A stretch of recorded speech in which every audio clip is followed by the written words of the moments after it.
may not be as familiar with you, before we get into your story, just give them a little bit, a 30-second, who is Ray Herron? What do you do here? How long have you been here? So on and so forth. Well, let's see. Guess how old I am? 30. 25. 25. 22. 28. They're very kind. Thank you. Y'all are very kind. 94. Wow. 94. That's close. 95. I'll be 77 in November.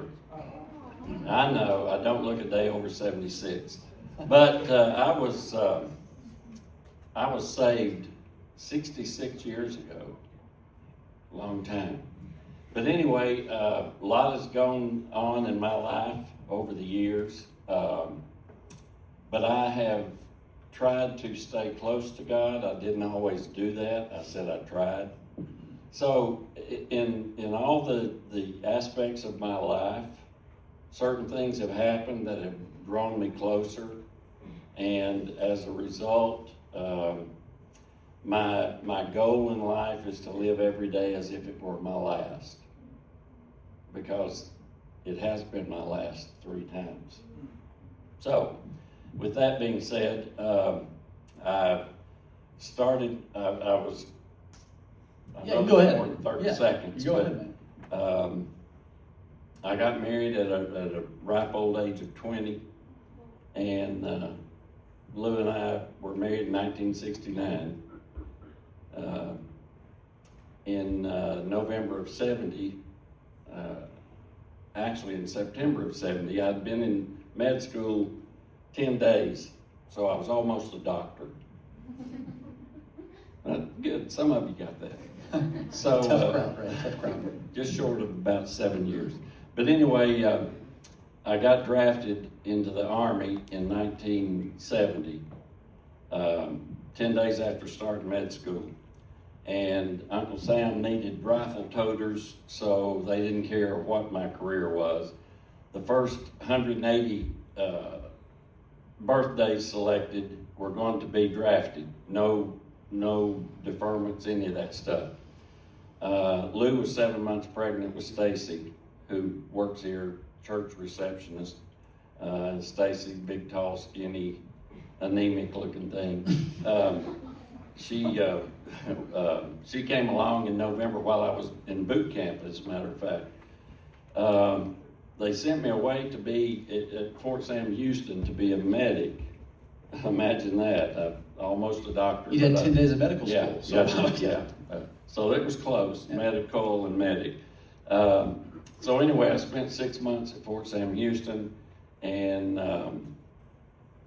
ended up having to take a little trip across the sea. Mm-hmm. And I want to unpack all this, Ray, as we go. Okay. So basically, Big Ray is just the man around White Oak, if you don't know. Right. Yeah. So anyway, all that stuff happened, and God brought me through, and I got to go home for 30 days prior to being shipped out. And guess what? Lou got pregnant with Walter Root. So anyway, he was born at Fort Campbell, Kentucky.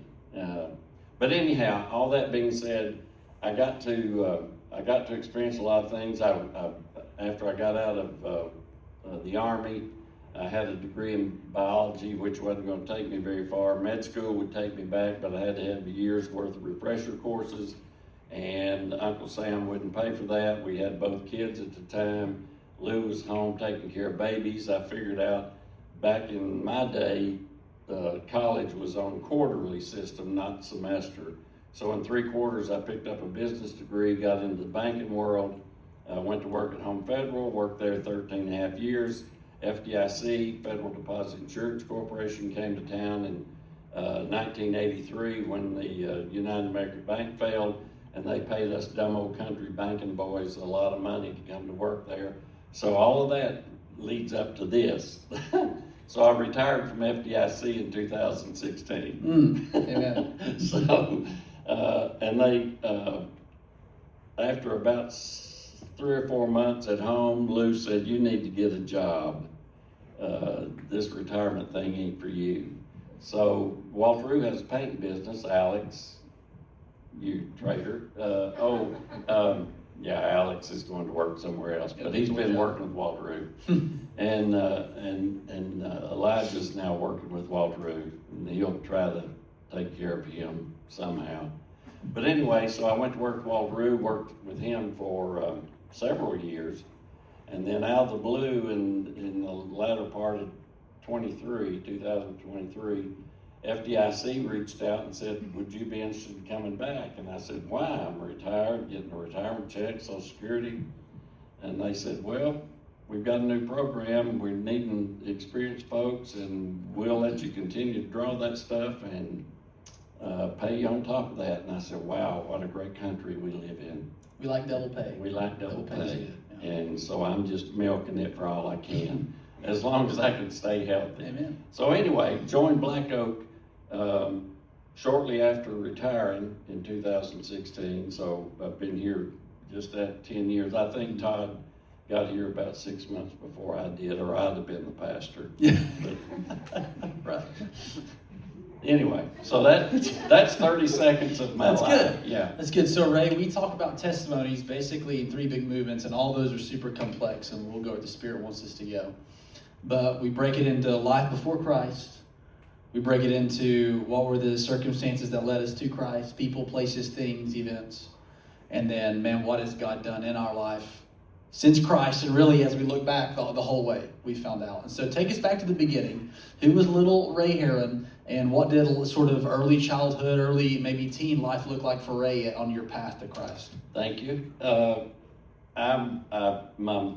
My mom and dad, I grew up on a farm over in Blount County.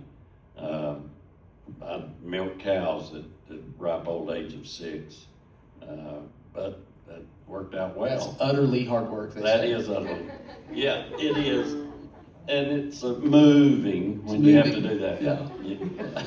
Anyway, so growing up on a farm, but anyhow, when I was 11 or 12 rather, Mom and Dad got a divorce, and Mom moved me and my sisters to Knoxville. And we had always gone to church. I'll tell you this quick. So in the country, Juju can relate to this. In the country, worship is a little bit different than it is in the city. Mm-hmm. So, I mean, we had they hoot and holler out there. Oh, yeah, they hoot and holler. I kept thinking snakes were coming some point in time. But anyhow, when I was about 6 and got to go into big church, man, they were jumping pews and screaming and hollering, and I thought, man, this is crazy. So eating my cornflakes the next Sunday, I got a big mouthful and said, oh, I acted like I was throwing up, and so I got to stay home, didn't have to go to church that Sunday. It's a good move. Till, yeah, Mom figured that out real quick. But anyhow, so we moved to Knoxville, started attending, we lived right below Fort Sanders Hospital, at the corner of 19th and Highland. It's a parking lot now. But we went to Fort Sanders Baptist Church. Wayne McMillan was pastor, and he had a farm out in Hardin Valley before it was all grown up as it is now. And we'd go out there, RAs, he'd take us out there probably, during the summertime especially, about every couple of weeks, and we'd spend the night and have big time fishing in the pond. And he kept talking about this Jesus. And I knew this Jesus, but I didn't know him. So at the ripe old age of 12, at one of those RA adventures, I accepted Christ. And so my life prior to that time, I thought I lived a good life, but that wasn't what was going to get me to heaven, living a good life. So once I became a Christian, I had to learn how to be a Christian. And I got some tutoring and fellowship there at Fort Sanders. But then Mom was able to buy a house in West Haven, and I was supposed to go to West High School, but ended up going to Rule because a couple of girls that went to church with us there at Fort Sanders lived two houses down. So I ended up going to Rule High School because Juanita and Wanda went to Rule High School. And so I didn't always act properly in high school. Imagine that, just quiet me. So anyway, during those high school days, I played football, basketball, baseball.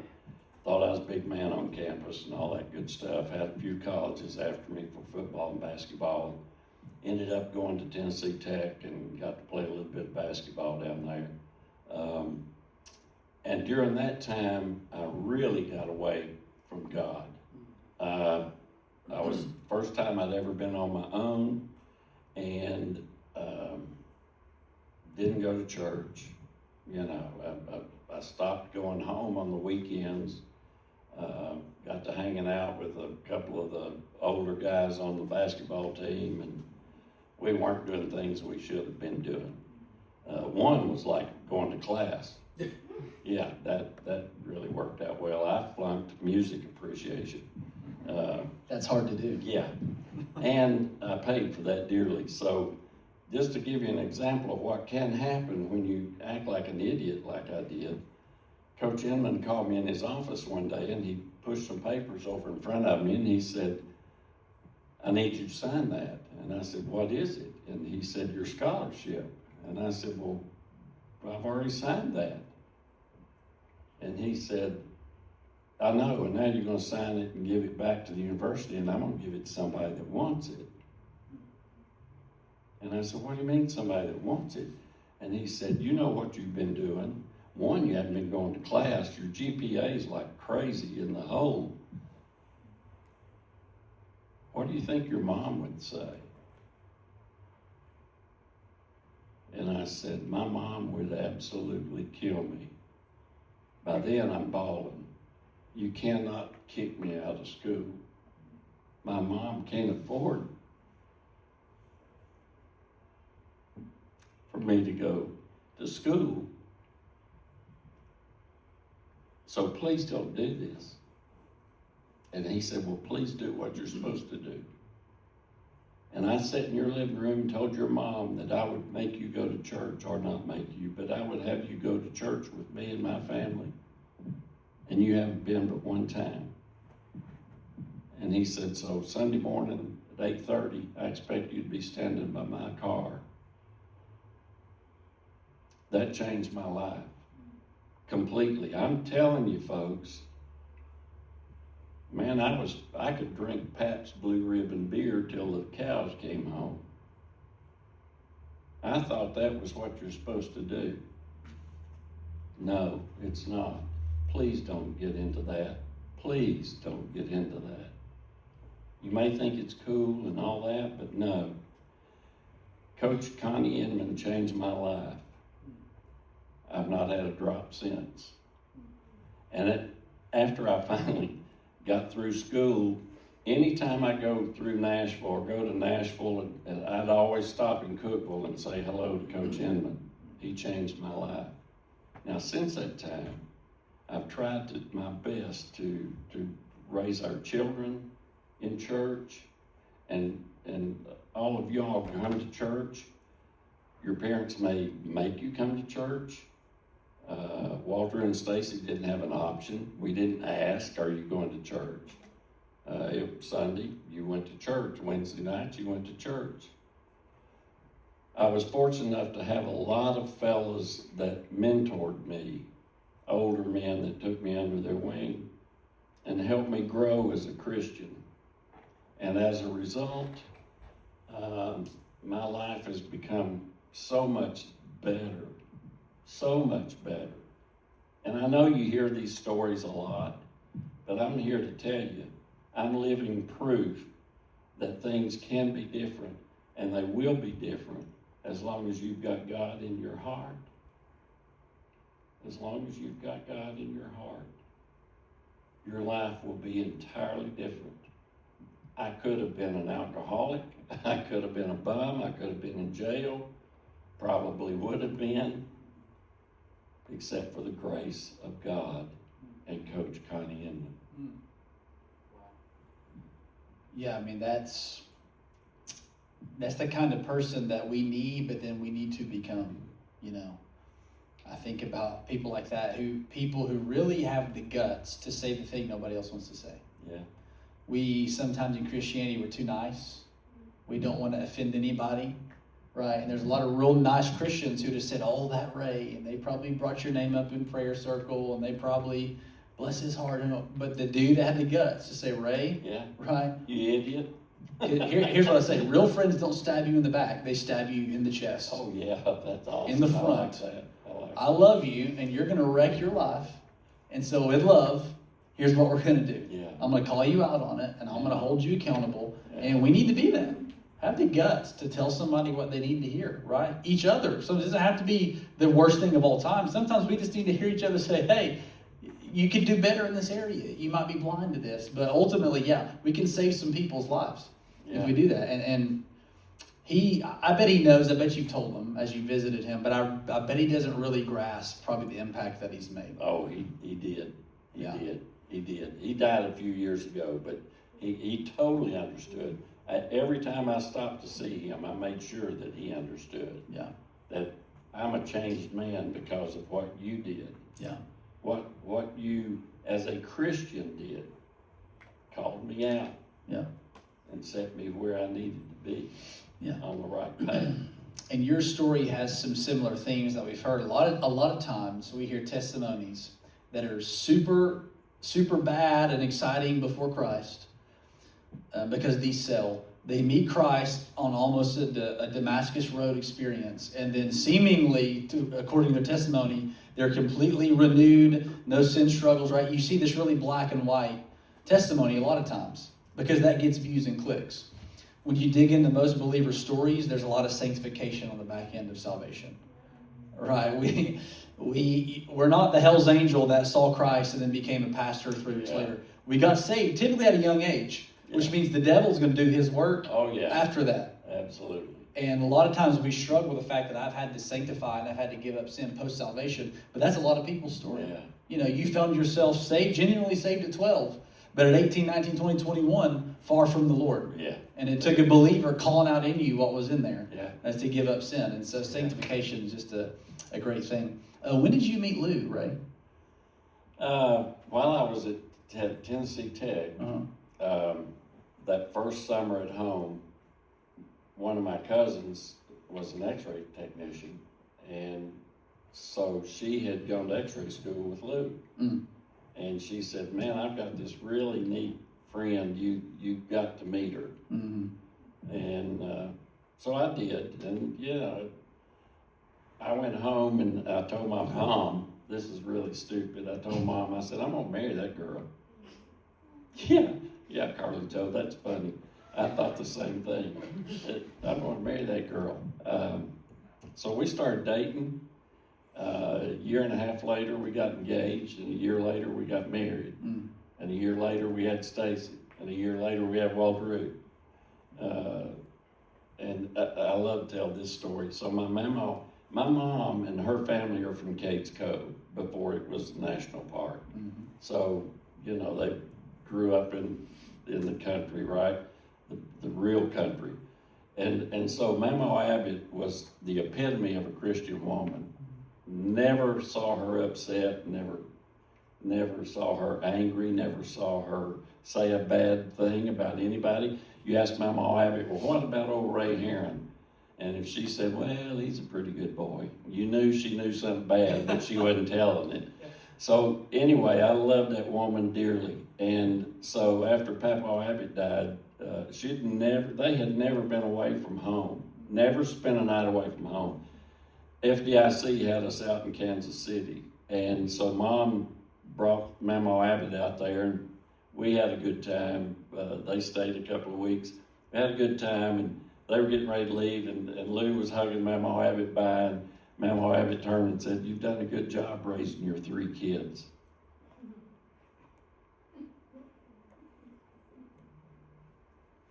Stacy and Walter and me. Okay. She has done good. Yeah. So anyway, but at that particular time, things go well, and I enjoyed doing what I was doing. We didn't necessarily love moving around the country as often as we had to, but but FDIC paid us very handsomely to do that. And so we were able to do a lot of things we normally wouldn't have been able to do. But at any rate, we had a lot of growing up to do, if you will. I mean, imagine we got married at 20 years old. So this November will be 57 years we've been married. And everybody says, lose a saint. Yeah, y'all, some of you got that for putting up with me all these years. But anyway, so it's been a learning experience. And to say that things have been easy because we're Christian, that's not correct. You can't ever count on that happening. You have trials, you have tribulations, you have heartache, you have grief. You cannot live a perfect life. And you've heard this many times. I'm sure that Josh has told you many times, there was only one perfect person, and he was crucified for me. Wouldn't have mattered for the rest of the world. It was for me.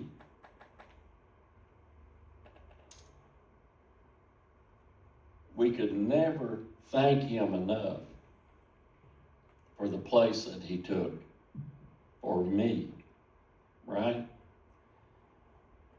And yet, we sometimes forget that. And I would encourage you to never forget that. I did. Don't do like Big Ray did, please. You all are. I love seeing y'all. You're active. You participate in the worship service, and I love that little section y'all have back there that filled that thing up. I love seeing that. Continue to be a part of the group, and I've had some life-threatening situations, and particularly in the last few years. You know, it's a long story, but the short version is, by fluke, it was discovered I had 11 cancerous tumors in my esophagus. And the doctor said at Vanderbilt, another month and I would have been gone. They took those tumors out. I've been cancer-free now 6 years. 2023 in June, Walter and I were pressure washing the house, and I had a heart attack. I died on the way to the hospital. A little old gal about Juju's size. I heard her telling the cardiologist in the emergency room, we lost him for about 3 minutes. And he said, well, did you use the paddles? And she said, no, I didn't have time. I just started beating on him. And that little old gal beat me back to life. And when I woke up, I thought I'd just passed out. But when I woke up, she was patting me in the face and she said, you're not dying on my watch, big boy. And ironically enough, the fall after that was in June of 2023, and our fall trunk or treat deal, she and her sister and kids came through, and I said, there's Meredith, you saved my life. And her sister said, what? And Meredith said, I literally saved his life. She beat me back to life. And then the real bad one, if I can share this, I call it an episode. Lou said it was much more than an episode. If it wasn't gross, I'd show you a big scar up my back. But I had a severe viral infection, bacterial infection in my spine and spinal cord. I was out of it for 3 weeks. Elijah came with his dad to my 6th surgery. They wouldn't let him back there to pray over me. He told me, he said, I got mad, Big Ray. I got mad. They wouldn't let me back there. During that 6th surgery, which was a little over 8 hours long, I died 4 times. They brought me back to life. The doctor said, if he has to go back, he'll never survive another surgery. And by the grace of God, here I sit. All of that being said, those death-defying episodes, God has a purpose. I'm at the point where you tell me what it is, I don't need any more excitement. But you never know when it might be your last breath. And as a result, you need to live each day as if it could be your last. In fact, a good question to ask yourself is, if I knew that and think of this, Jesus knew his last day on earth. He knew that day was coming. If you knew that today was going to be your last day, how would you react? How would you act? Would you want to share that good news?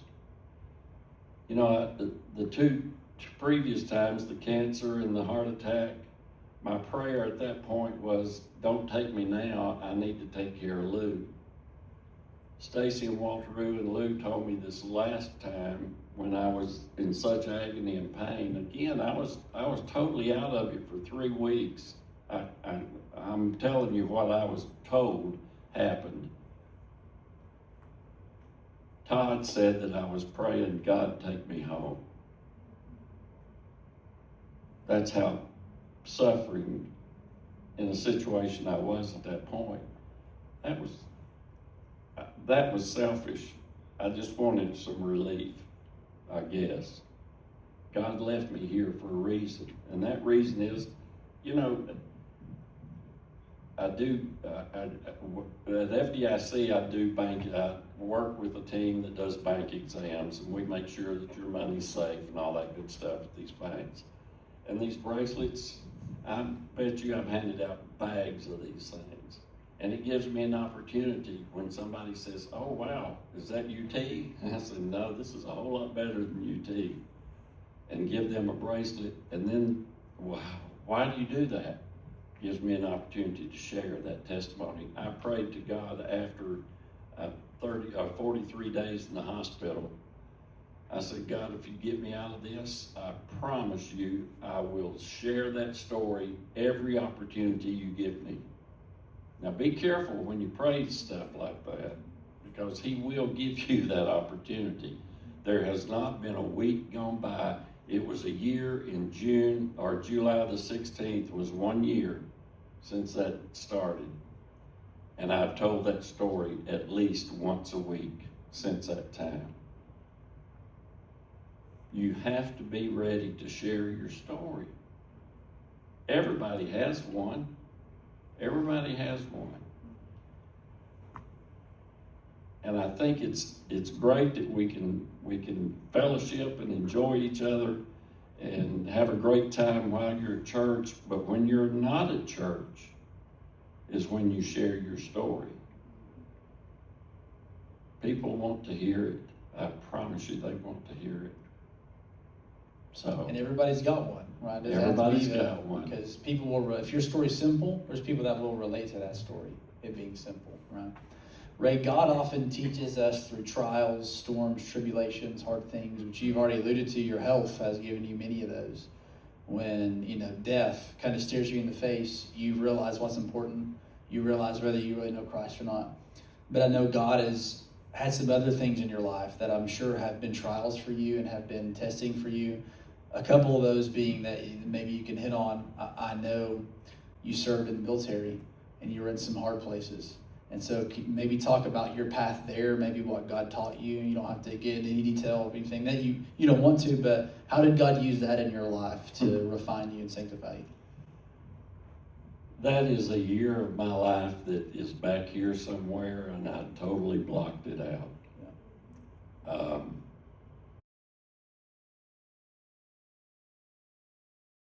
But again, the grace of God allowed me to survive.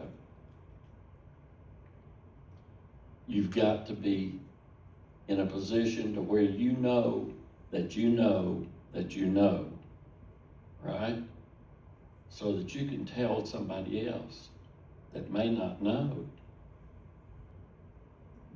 Yeah, we, by God's grace, are not fighting in Vietnam. Praise the Lord. But we are at war and people are dying. Oh, yeah. We are at war and people are Yes. dying. And John Piper talks a lot about being in a wartime mindset. Mm-hmm. A lot of times we're in a vacation mindset. Mm-hmm. What makes me happy? How can I have fun? Wartime mindset is, man, this thing's going down. And if something is not essential to eternal life, it's not important. And yes, we can enjoy things, and yes, we have fun enjoying them, obviously. But a wartime mindset, we are always filtering through, hey, we're not here very long, and we're heading towards death. How can I live, and how can I talk to the people around me? And real war puts you in a wartime mindset. And so thank you on behalf of all of us for doing that, by the way. And I think there's just a general, or just leaving the gospel here, just a disrespect really among the younger generation for people, for history, for people who have gone before them and done things that they can never imagine. And philosophers say that hard times create great men, and then great men go create good times for people, and then good times create weak men. And we're back at weak men who don't know what people have done, and they don't know what's been sacrificed, so that we could have a relatively very easy life.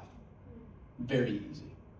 And I hope that the students can just hear a little bit of what you have talked about and the emotion in that, and have some understanding and some respect for the fact that we stand on shoulders of giants who did things for us politically and nationally, theologically, through church history. You stand on the shoulder of people that fought for beliefs and things that you have, you'll just never know. You just will never know. Read about it, study it, know it, appreciate it, love it, because one day God might call you to do something very similar for somebody who comes. And so, Ray, thanks for sharing that, man. And one of the other ones that I would think about when I think about your story is caring for Lou. Talk about what that process has been like. Talk about what God has showed you. Talk about the grace that I'm sure you've had to lean on as things change. And just share with the students maybe a little bit about that situation and how God has sustained you through it. Thank you. I appreciate that opportunity. That's what I should have shared a long time ago.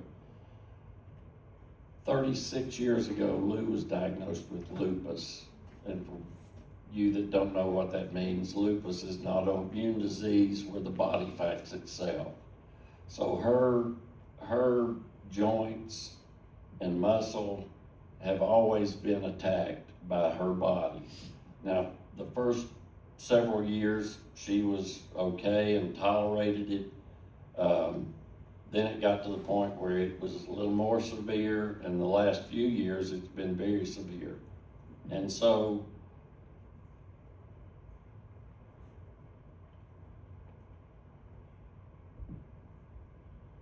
she suffers every minute of every day. It's gotten to the point where it's very difficult for her to walk. That's why you've never seen her at church. She cannot sit in a pew or a seat or her scooter or whatever for any length of time without the pain being so severe. And she hurts every day, 24 hours a day. Some days it really is bad.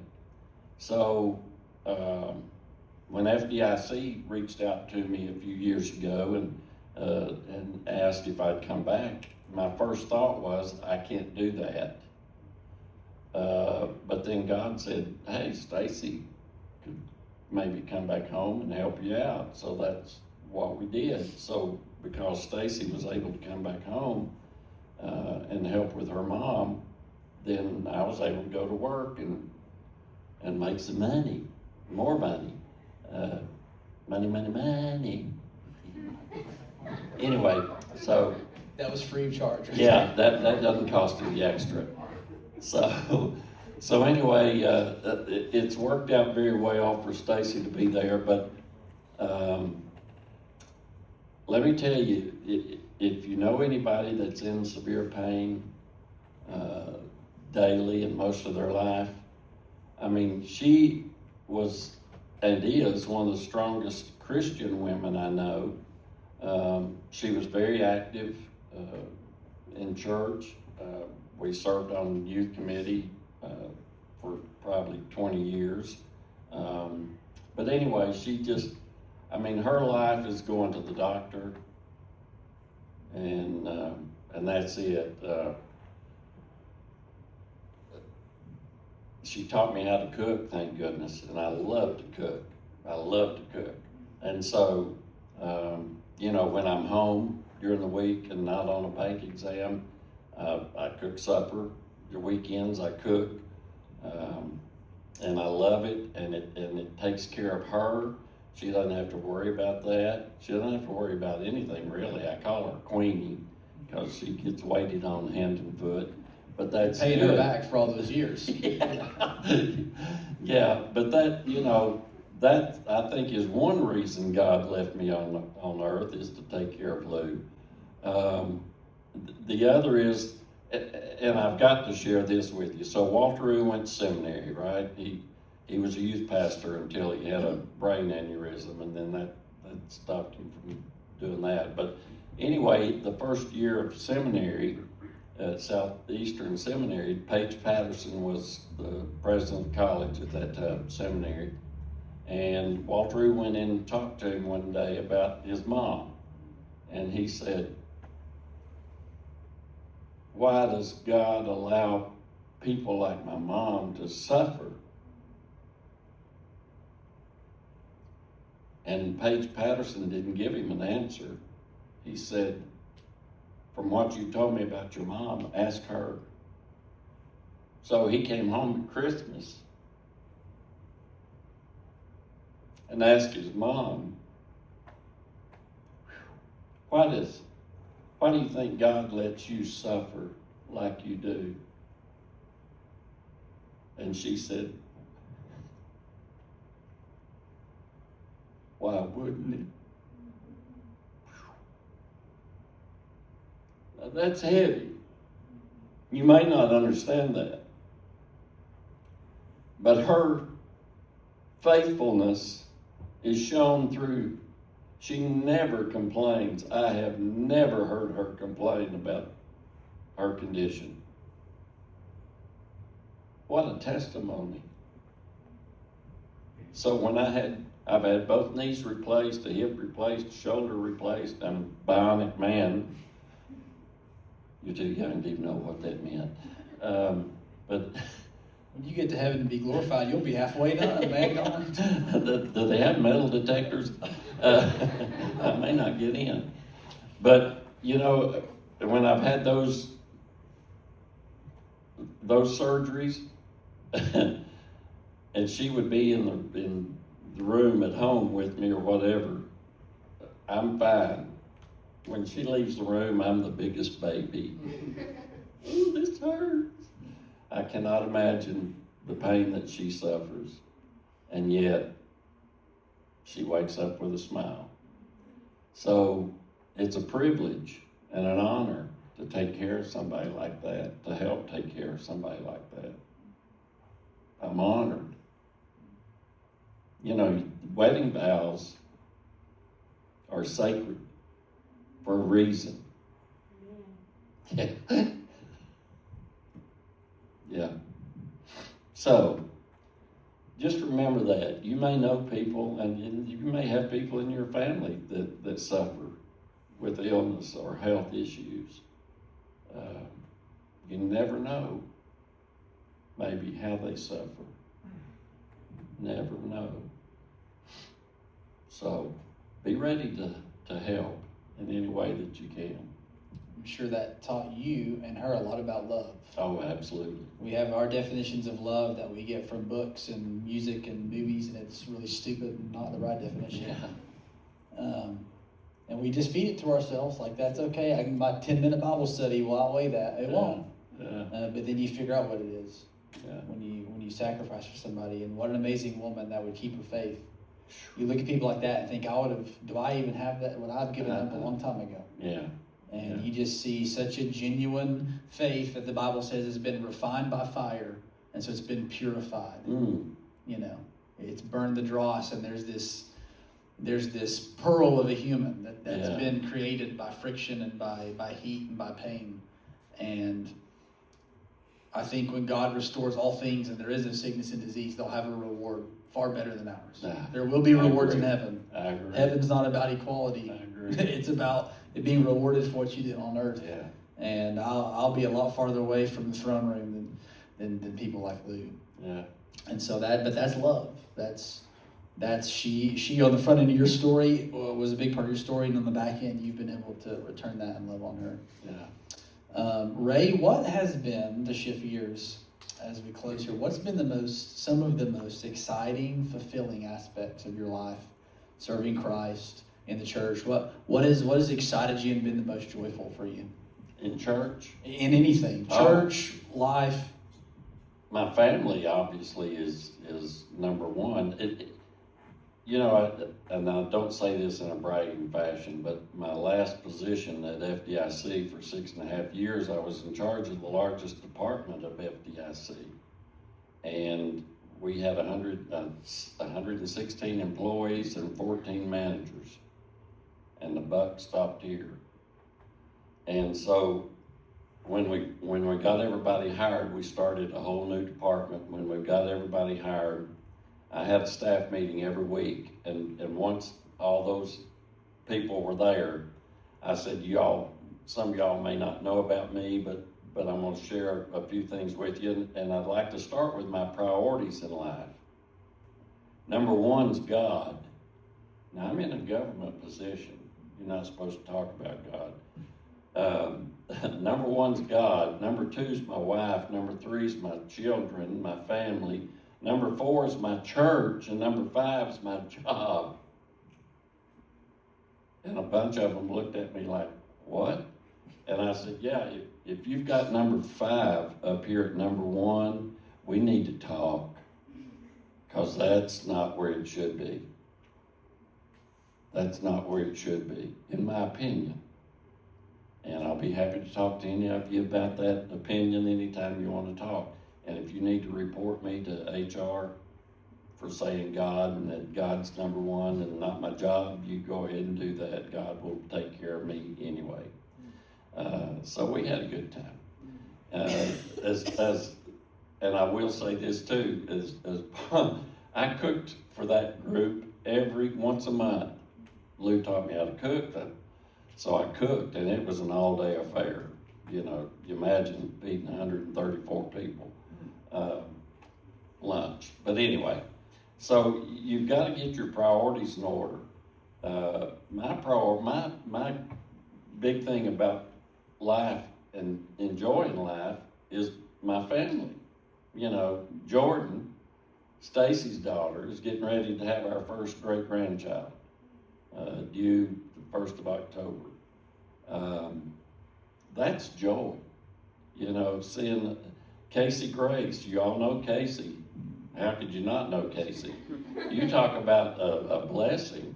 That child has taught us how to love, far beyond what we thought we knew about love. What a blessing. Tyler, Nate, Callie, all 5 of them. I mean, it doesn't get better than that. Walter's precious wife, Leanne. I think she's even taught some of y'all in school, but anyway, she's precious. Absolutely adore her. Anyway, that number one in joy is my family. I will tell you a brief experience several years ago, who was a tax attorney, and he wanted to start a mortgage company. Well, I told you I started my career in banking, so I know a little bit about that. I invested a whole lot of money to do that. And a couple of years later, found out he embezzled almost $200,000 out of that company. And so... That means stolen. Yeah, sorry. I was using an FDIC term. I was with you. But he never admitted it. Anyway, I tried to keep the company going. I was trying to work at the same time and do all this, and we ended up losing that company and lost all that money. And I thought, how are we going to survive this? You know, it was tough. It was really tough for about a year. But Lou, my precious wife, kept saying, and this is crazy, at the time I was chairman of deacons, I taught Sunday school, and she said, how can you expect to be forgiven if you can't forgive? Whoa. Shoot me right between the eyes, please. And about 6 months after her preaching that to me quite often, our pastor, Bruce Robinson, preached one Sunday, and the title of his sermon was, how can you expect to be forgiven if you can't forgive? Oh my gosh, I cried all the way home. I called him immediately and I said, Bruce, you could have dismissed everybody and preached that to me only. He said, I just laid it out there, brother, that God puts it on my heart. It's up to you to take advantage or not. That night I called and I said, can I meet you in the morning? He said, sure. We hadn't spoken in over 6 months. I guess he thought I was going to bring one of my weapons with me, even though he's going to stay loaded. I was going to do it for you, but I knew you'd get it. So I met with him at 6:30 the next morning, and he was as wild as a ghost. That he didn't know what to expect. And he said, what's going on? And I said, I need you to forgive me. And he said, what? And I said, I need you to forgive me. And he said, for what? And I said, for the hatred that I've had in my heart for you, which has hurt my relationship with God. Please forgive me. And he said, well, sure I will. And he said, about the mortgage company. I said, no, what happened has happened. That's over and done with. Don't ever want to hear it or discuss it again. I just need your forgiveness for me being the person that I was, that I shouldn't have been. Don't harbor hate in your heart, please. It will eat you up. I was most miserable having those positions at church. I was the most miserable in my faith during that 6 months and what damage he had caused to my family. So don't harbor hate. I don't care what somebody's done to you. Please don't harbor hate. God doesn't do that. What if he did? Whew, I wouldn't be going to heaven. Anyway. That's a good word, right? As we close, if 18-year-old, 16-year-old Ray Herron were sitting out there as part of the students, what advice would you want to give? You're here and you worship, and I see that in you every week. But be the same person outside of here that you are here. And I'm preaching to me too, okay? We've got to be the same out there in the world. Everybody here knows you. Everybody in church sees you. They love you. They love seeing you active, participating the way you do, the mission trips that you take, what all you're doing in other people's lives. But when you leave here, be the same person out there. I wasn't. And I've told you why I wasn't. So please, if you heard nothing else I've said tonight, take that with you, because that's what counts. Are you the same out there that you are here? I used to always tell the kids when they were growing up and do something stupid, and Bruce Robinson was our pastor at the time, and they loved Bruce, and they'd talk about buddies or friends doing something stupid, and I'd say, is that something you would want to share with Bruce that you did? Would you want to do that and share with Bruce and tell him that? No. Well, don't do it, dummy. Don't make me have to whoop you. But please, be the same out there that you are here. That's going to have the biggest impact on other people. Absolutely will. I can testify to that. That's a good word, Ray. Ray, we have a tradition here as we close. We ask the students to come down and you to get down there and we pray over you. Absolutely. On the way out. So is there any way in specific we can be praying for you moving forward? For Lou? Yeah. Always. Yeah. Always for Lou. Pray that God continue to give me the strength to do what I do. Mm-hmm. His timing's perfect. Yeah. But I'd say pray for Lou and the family. Yeah. Absolutely. Ray, thanks for coming, brother. We appreciate it. Thanks for having me.